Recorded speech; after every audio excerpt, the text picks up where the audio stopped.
موسیٰ بن اسماعیل نے بیان کیا، کہا کہ ہم سے مہدی بن میمون نے، کہا ہم سے واصل بن حیان احدب کبڑے نے، ان سے معرور بن سوید نے بیان کیا، اور ان سے حضرت ابو ذر غفاری رضی اللہ عنہ نے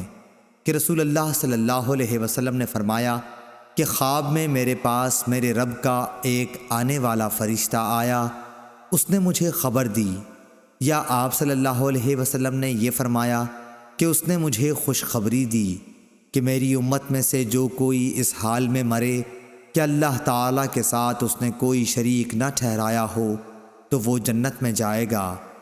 اس پر میں نے پوچھا، اگرچہ اس نے زنا کیا ہو، اگرچہ اس نے چوری کی ہو؟ تو رسول اللہ صلی اللہ علیہ وسلم نے فرمایا کہ ہاں، اگرچہ زنا کیا ہو، اگرچہ چوری کی ہو۔ صحیح بخاری حدیث نمبر 1237۔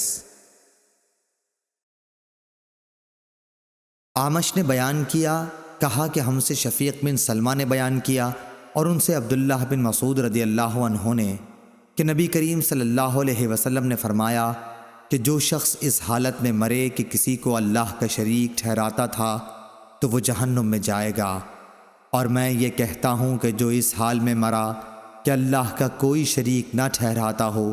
وہ جنت میں جائے گا۔ صحیح بخاری حدیث نمبر 1238۔ شعبہ نے بیان کیا،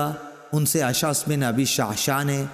انہوں نے کہا کہ میں نے معاویہ بن سوید بن مقرن سے سنا، وہ برا بن عازب رضی اللہ عنہ سے نقل کرتے تھے کہ ہمیں نبی کریم صلی اللہ علیہ وسلم نے 7 کاموں کا حکم دیا اور 7 کاموں سے روکا۔ ہمیں آپ صلی اللہ علیہ وسلم نے حکم دیا تھا جنازے کے ساتھ چلنے، مریض کی مزاج پرسی، دعوت قبول کرنے، مظلوم کی مدد کرنے کا، قسم پوری کرنے، سلام کے جواب دینے، چھینک پر یرحمک اللہ کہنے کا، اور آپ صلی اللہ علیہ وسلم نے ہمیں منع کیا تھا چاندی کے برتن استعمال میں لانے سے، سونے کی انگوٹھی پہننے سے، ریشم اور دباج کے کپڑوں کے پہننے سے، قصی سے، استبرق سے۔ صحیح بخاری حدیث نمبر 1239۔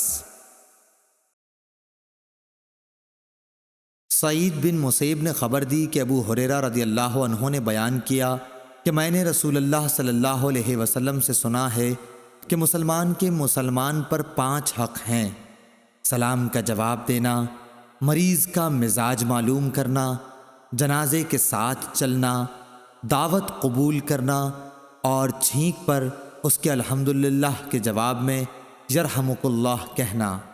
اس روایت کی مطابقت عبد الرزاق نے کی ہے، انہوں نے کہا کہ مجھے معمر نے خبر دی تھی، اور اس کی روایت سلامہ نے بھی عقیل سے کی ہے۔ صحیح بخاری حدیث نمبر 1240۔